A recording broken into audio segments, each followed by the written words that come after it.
como homens que são, como cidadãos que são, como autoridades públicas vocacionadas que são o crime organizado. O nosso repórter Bruno Pinheiro, ele está nesse momento em Brasília com o deputado federal Deltan Dallagnol, que foi uma peça-chave na Operação Lava Jato, junto com o então juiz Sérgio Moro. Boa tarde, Bruno. Exatamente. A você uma ótima semana, sempre uma alegria e uma satisfação. Ao meu lado, o deputado Deltan Dallagnol, o Cláudio Dantas, também o nosso comentarista, especialista aqui na Jovem Pan. Uma entrevista que é o assunto de hoje, né, deputado? Antes de mais nada, muito obrigado em falar ao vivo com a gente. O Cláudio também já vai entrar nessa conversa. E essa é uma história, Cláudio, que chama a atenção e repercute muito aqui no Congresso. Hoje, na parte da manhã, durante a operação, o senhor repercute nas redes sociais que os criminosos estão querendo uma vingança. O senhor começa a citar isso em referência de uma fala de ontem do chefe do Executivo, uma fala que é uma vingança real de quem atuou diretamente na Operação Lava Jato? Bruno, o que aconteceu hoje tem duas dimensões. Uma é a dimensão pessoal e humana, que é um risco à vida de uma pessoa, de uma família, assim como muitos brasileiros correm risco em razão da atuação do crime organizado. Hoje, especificamente, foi identificado esse risco em relação ao senador Sérgio Moro, que é uma coisa que nos comove, como comove em relação a todo brasileiro que dia a dia corre riscos diante do crime organizado. Agora, o segundo aspecto é o aspecto institucional. Essa pessoa, Sérgio Moro, ele está sofrendo essa ameaça, esse atentado, não é pelos belos olhos dele, não é por ser feio, bonito, gordo, magro, baixo, alto, mas é pelo trabalho que ele fez como agente da lei. Ele está sofrendo uma vingança, uma retaliação do crime organizado contra ele, e quando o crime organizado retalia um agente da lei, quem sai prejudicado é a sociedade, porque eles fazem isso para que ninguém mais ouse atuar contra o crime organizado, para que ninguém mais ouse trabalhar contra as lideranças poderosas do crime. Então a gente vê esse movimento de retaliação, de vingança, que é um movimento que acontece não só a partir da criminalidade das ruas, mas é um movimento que acontece também a partir da criminalidade dos palácios. Da mesma forma, nessa semana, a gente viu outra ala de criminosos, um representante dessa ala, condenado em 3 instâncias, afirmando que queria ferrar Sérgio Moro. O que ele quer fazer é em paralelo ao que o PCC faz com armas, o sistema político corrupto que foi condenado na Lava Jato quer fazer com o poder das canetas e com a articulação política. Quando, por exemplo, busca formalizar procedimentos do Tribunal de Contas para punir Sérgio Moro, para me punir, quando punem Bretas por meio do Conselho Nacional de Justiça, quando punem Eduardo Elrage por meio do Conselho Nacional do Ministério Público. Então nós estamos vendo, sim, uma reação do mundo do crime organizado em diferentes dimensões, na rua e nos palácios, e as duas igualmente danosas, porque a mensagem que passa é: não combatam crime no Brasil porque vocês vão se ferrar. Muito bem. Deputado, boa tarde a todos, boa tarde, Bruno. Eu conversando aqui com seus colegas, agora à tarde, em função dessa operação de hoje, há muitas críticas sobre toda a gestão do Flávio Dino no Ministério da Justiça e da Segurança Pública. É claro que é uma gestão recente, mas ele tem enfrentado uma série de crises no Rio Grande do Norte, teve aí numa situação polêmica lá no Rio de Janeiro, visitando uma favela sem escolta. Quer dizer, ele está sendo convocado pela Comissão de Segurança para prestar esclarecimentos. Quando eu converso com seus colegas aqui, fica parecendo que ele não tem controle da situação. Ou seja, não tem controle sobre todas as atribuições desse ministério. E aí começa a surgir novamente o debate sobre cingir o Ministério da Justiça e da Segurança Pública. Qual é a sua opinião sobre isso? Cláudio, primeiro é um prazer estar conversando com você. Agora vejo você mais jovem, agora na Jovem Pan, mais segue independente, prazer enorme. Você é um excelente jornalista, uma pessoa que admiro.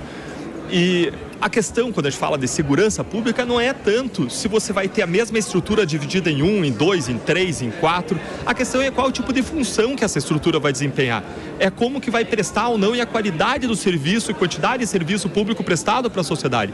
O PT, a esquerda, uma grande parte da esquerda e o PT tem uma visão de criminalização do trabalho policial e de vitimização do bandido. É o que a gente viu acontecer nessa semana. Enquanto bandidos, crime organizado, faziam o terror no Rio Grande do Norte, em diferentes cidades, numa manifestação nunca vista naquele estado, o que a gente vê é o ministro da Justiça indo para o Rio de Janeiro, para a favela, falando mal sobre os policiais que atuam criminalizando a atividade policial. Se a gente tiver um Ministério de Segurança Pública para descriminalizar a droga, para fazer o indulto natalino, como o PT sempre fez, para perdoar 2/3 da pena ou até 80% da pena dos bandidos, não importa qual a estrutura que se tenha, com certeza o resultado vai ser um fracasso e aumento da violência, dos homicídios, do tráfico e dos crimes que vitimizam as nossas famílias e as pessoas que a gente mais ama. Esse episódio, essa operação de hoje, que desbaratou um plano de sequestro e assassinato do senador Sérgio Moro, ex-ministro, e também de um promotor lá de São Paulo que é especializado no combate ao PCC. O senhor não acha que isso é um divisor de águas? Que tipo de debate precisa ser feito a partir de agora aqui na Câmara? O tipo de debate que a gente precisa fazer é como você protege agentes da lei para que atuam contra organizações criminosas, que atuam contra o mundo criminoso, seja o das ruas, seja o dos palácios. Esse é um debate que a gente precisa entrar, porque o que aconteceu desde a Lava Jato é o contrário. É um debate sobre como você restringe a atuação dos agentes da lei, como você pode se vingar da atuação dos agentes da lei. É uma inversão total de valores que a gente vem assistindo no Brasil. E hoje isso culmina com um projeto que caiu do céu ou brotou da terra e vai ser votado hoje na Câmara, que vai tornar o sistema ainda mais favorável aos réus e aos criminosos, que vai abrir a porta de presídios, de cadeias, que vai favorecer criminosos que praticaram todo tipo de crime, quando é proposto um projeto aqui que vai fazer com que o empate em votações sempre favoreça o réu. Aí já tem um sistema desequilibrado em favor do réu, vai ficar mais desequilibrado ainda, vai permitir a manipulação de julgamentos por julgadores que vão esperar o quórum, alguém faltar, um ministro ir num atendimento de saúde, ir num médico, para ele colocar em votação, fazendo as contas, sabendo que vai conseguir um empate e vai conseguir favorecer um réu. Além disso, esse mesmo projeto que vai ser votado aqui, ele permite um habeas corpus coletivo, ou seja, qualquer juiz do Brasil, mesmo sem ter competência para aquela questão, sem estar examinando o caso daquele réu, vai poder dar uma ordem de habeas corpus e liberar todos os réus de uma determinada categoria, seja por conta de superlotação carcerária, que ele entenda que é inadequada, seja por conta de que aqueles réus estão envolvidos com o tráfico de uma pequena quantidade de entorpecente. Então, sem ele ser o titular do caso, ele vai poder, dizendo que existe uma ilegalidade, liberar uma grande quantidade de réus, colocando em insegurança, em risco toda a sociedade e as pessoas ao nosso redor. Acaba com o juiz natural? E acaba com o preceito básico de individualização das condutas? Com certeza. Qual é a regra? A regra é que o juiz julga o caso de qual ele é responsável. Então, se tem uma pessoa que praticou um crime na cidade de Bandeirantes, no Paraná, o juiz que vai julgar vai ser o juiz da comarca de Bandeirantes. Agora, o que esse projeto faz é abrir a brecha para um habeas corpus coletivo, como aquele que aconteceu impedindo originalmente que a polícia entrasse nas favelas do Rio de Janeiro, e quem vai poder dar esse habeas corpus não é um juiz nem do Rio de Janeiro, pode ser um juiz de outra cidade, dizendo que chegaram informações a partir de uma reportagem, de um levantamento nas suas mãos, e ele entende que existe uma ilegalidade a partir da atuação de membros do Estado, uma ilegalidade no ver dele evidente, e ele pode dar um habeas corpus de modo completamente fora do sistema. Isso gera uma imensa insegurança jurídica que não vai parar na esfera do direito, que vai se tornar uma insegurança na realidade para todos nós e para as nossas famílias. Rapidamente, se eu só colocar o retorno, o estúdio chega também na conversa, os nossos comentaristas, eles querem também fazer uma pergunta ao senhor. Eu tenho uma pergunta.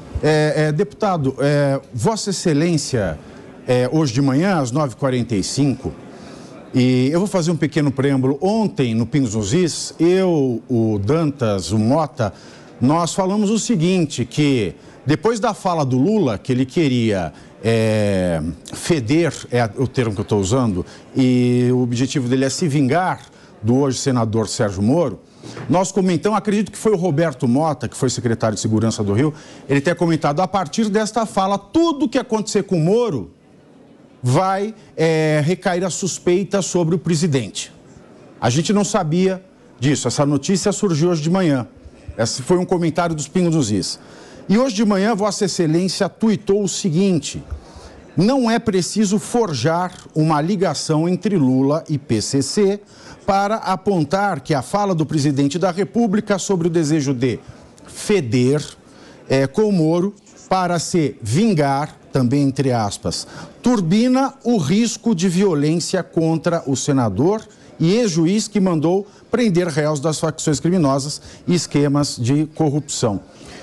Vossa Excelência não acha que é um pouco precipitado ou estrategicamente infeliz fazer esta afirmação, esta ligação tão direta e não tratá-la como uma coincidência?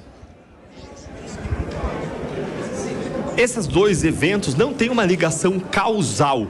Agora, não significa que eles não tenham o mesmo sentido e o mesmo significado, porque você vê a criminalidade organizada de rua reagindo contra os agentes da lei com suas próprias armas, fuzis, metralhadoras, pistolas, e você vê uma criminalidade elite de colarinhos brancos reagindo com suas próprias armas, com canetas, com articulação política contra os agentes da lei. Agora, é inegável que, independentemente desses dois fatos estarem em paralelo, não terem uma ligação causal, mas terem o mesmo significado, independentemente disso, a fala do presidente Lula, claro que gera um ambiente hostil. Ele estimula um clima hostil em relação a agentes da lei, o que, no ambiente de polarização e de violência política, como nós vimos agora há poucos dias, um homicídio de uma pessoa da direita por parte de uma pessoa da esquerda, isso pode sim estimular atos ilegais, ofensas. Agora, mais uma vez, eu não estou estabelecendo nenhuma relação de causalidade entre o que foi revelado hoje, o atentado à vida do senador Moro, planejado pelo PCC, e a fala do presidente. Mas sim, eu vejo como falas que têm o mesmo significado, que partem de pessoas que foram alvo de atuação do Estado, de agentes da lei, e que se insurgem contra isso. Do mesmo modo, como eu tenho que repugnar a atuação do PCC, eu tenho que repugnar a fala do presidente Lula e a atuação do sistema político para ferrar a Lava Jato. É o que o PCC queria fazer isso hoje, né, com as suas próprias armas, do seu próprio jeito.